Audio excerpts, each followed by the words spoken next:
Welcome back, Nature in Code. We're in chapter 5, and we just did something amazing. We implemented a spatial simulation, and it runs visually in your browser, which is quite remarkable. So congratulations, this is really an awesome job.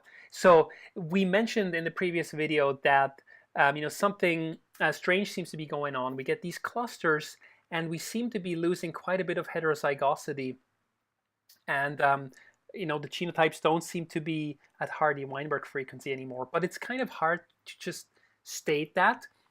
So let's implement something more quantitative. Now, the way to do this is to use a quantity that we call the F statistic. What is that? So the F statistic that we'll be using here is simply an expected value minus an observed value relative to the expected value. And in our case, we're measuring heterozygosity because that's a good measure for genetic diversity. So we measure the expected heterozygosity and we subtract the one that we actually observe, the one that we have in our system, and then we divide by the expected heterozygosity. Now, this is a formula that in its generic term you use all the time implicitly in your mind. Basically what it says, right, is that you have some quantity, that I'm going to draw here with this bar. And that's your, expected quantity. And then you have something that you actually observe. So this is the quantity that you actually have or observe, okay? HO in our case. And then what you have over here is simply, what is missing based on what you expect. So this is HE minus HO.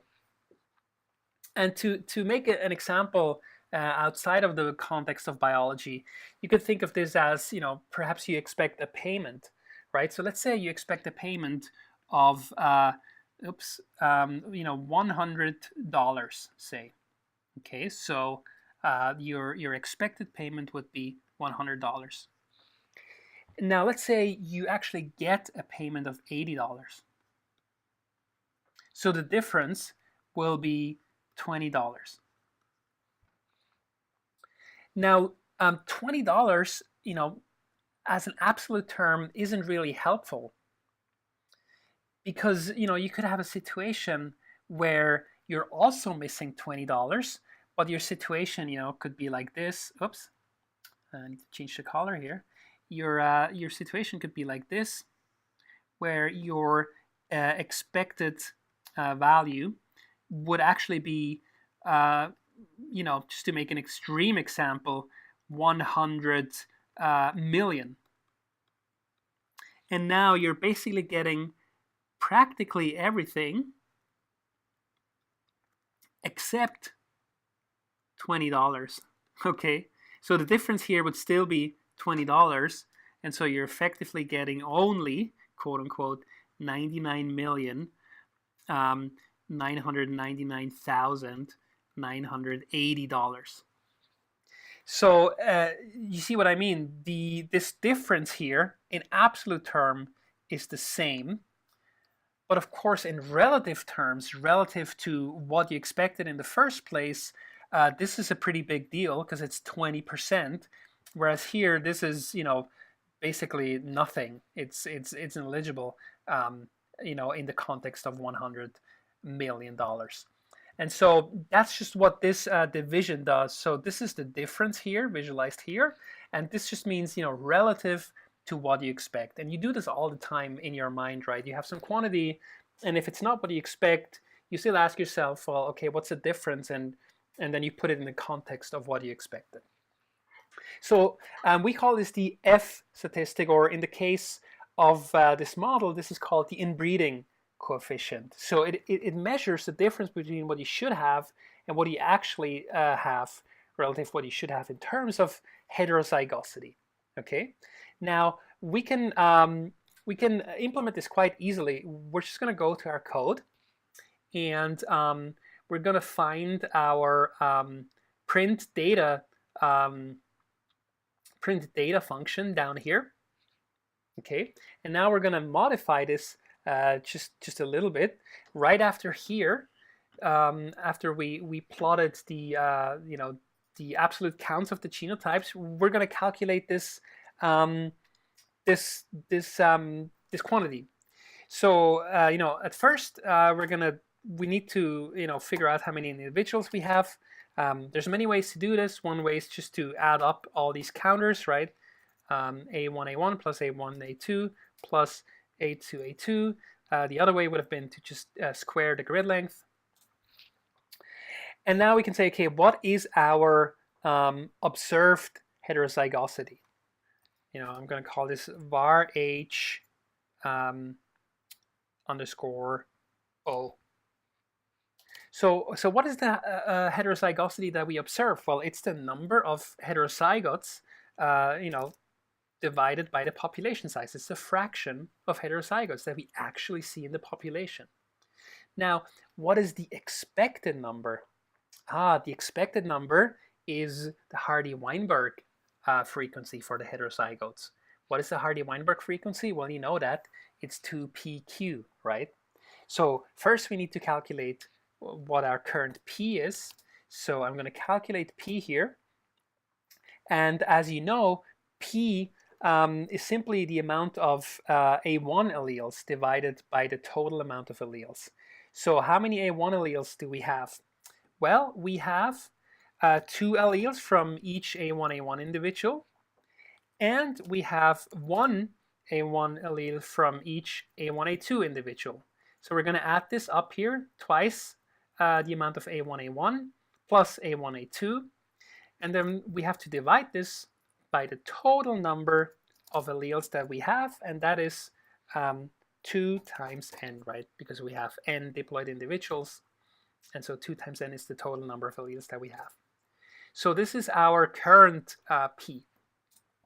And so we can exactly calculate our expected heterozygosity, right? It's just 2pq. So 2 times p times q, which is simply 1 minus p. Excellent. Now we have all the terms that we need. So now we can simply say, okay, our f statistic here, this variable, is simply, as we said before, the expected heterozygosity minus the observed heterozygosity divided by the expected heterozygosity. And so let's just go ahead and print this into the console. So console log, okay, and I'm going to use string concatenation again, f equals plus the value of f. So let's go ahead and save this. Now, the first thing I want you to do before you run this is I want you to go up here, and I want you to set, not all the way up here, and I want you to set this max mating distance again to 50. Because first I want to simulate random mating. And the expectation, as I claimed before, is that, well, nothing is happening. Well, p is changing over time, but the Hardy-Weinberg frequencies should be maintained. And so f should be pretty much close to 0. So let's save this, reload our browser, and here we go. So the visuals are still pretty clear, right? Nothing changes. However, now here we have quantitative proof that that's true. So, f, because of stochastic effects, will, float around 0 a little bit. Sometimes it's slightly negative, sometimes it's slightly positive, but by and large, it is 0. Here it was exactly 0. So this is great. So it is true. We have, basically recreated something we already knew, which is that, in the absence of any considerations, given a certain p, we would expect the genotype frequencies to be at Hardy-Weinberg. Okay, now let's go back to our code, and let's change this max mating distance to 1. Okay, so now we get severely constrained local mating. And let's reload this, and we can see the effect. But look at this, very quickly, this value will shoot up to 0.25, 0.23 actually already. And you can now let this run for a while. And if you want to, you can also print p just to see how that changes. And that should just change slightly and drift. But you can see, oh, we're now at 34. So basically what this means is we're missing 34% or 35% of the heterozygosity that we would expect, given these allele frequencies. So substantial deviation here from Hardy-Weinberg. And this sort of goes back to, to what I said in one of the very first videos, which is, what a lot of biologists do, or population geneticists. They look at a population, they basically observe the allele frequency, and then they look at the genotype frequencies. And one of the first things they ask themselves, given this allele frequency, is this population at Hardy-Weinberg? And so now you find that they're not.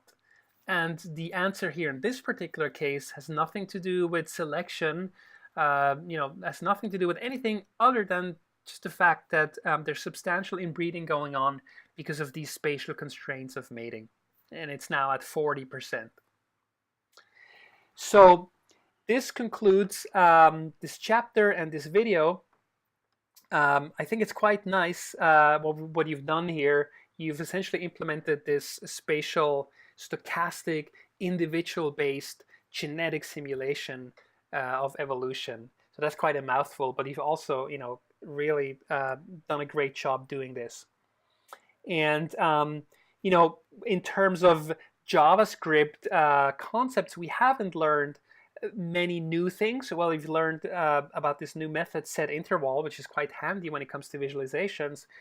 But effectively what we've done is we've implemented all of the concepts like functions, loops, arrays, conditional flow, and so on in a fairly complex code, which led you to this really nice visualization here. So congratulations again. And in the next video, we'll start with chapter 6, which is also an amazing chapter because it deals with the queen of all the forces in evolution, which is natural selection. So I'll see you in the next video.